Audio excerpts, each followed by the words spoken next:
కోటి జాబ్స్, శతకోటి ప్రాబ్లమ్స్. పూర్తి వివరాలకు చదవండి రేపటి సాక్షి హైదరాబాద్ ఎడిషన్.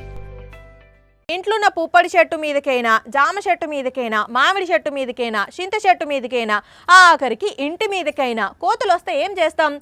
ఇష్కే ఇష్కే అని ఎల్లగొడతాం. మీదికెళ్ళి చెట్ల మీద ఏమన్నా పండ్లను తిన్నాయా అని చెకింగ్ చేస్తాం. చెట్టుకాయలు కాసిందంటే పక్కింటోళ్ళ కంటే ఎక్కువ కోతుల గురించే బాధపడతారు, అన్ని దాచుకుంటారు కదా. అయితే ఇక్కడ మాత్రం ఓ దేవుడా, ఇది ఎక్కడి కథ? మంచిగా పండ్లన్నీ కోసి పెడితే మందకు మంద వచ్చి కోతులన్నీ తింటున్నాయి. ఎవరు సపోర్ట్ చేస్తలేరు, అందులో కొంపదీసి భయపడ్డారా అయింది అనుకుంటున్నారా? ఎవరు భయపడలే, ఒక్కసారి వీడియోని పురాగా చూడండి.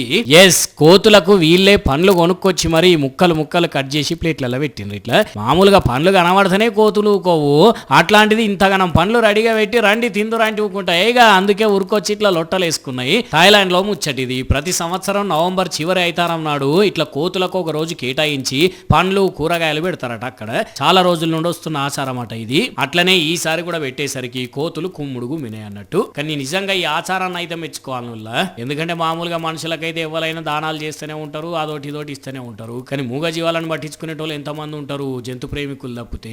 ఇట్లాంటి ఆచారం ఒకటి ఉండు చేయబట్టి అందరికందరూ మూగజీవాల కోసం ఇట్లా పండవ ఫలమో తినిపిస్తారు కదా. కాకుంటే కేవలం కోతుల కోసం అని కాకుండా ప్రతి జీవి కోసం ఒక రోజు పెట్టి దాన్ని ఆచారంగా ఫాలో అయితే ఇంకా మంచిగా ఉంటదేమో కదా.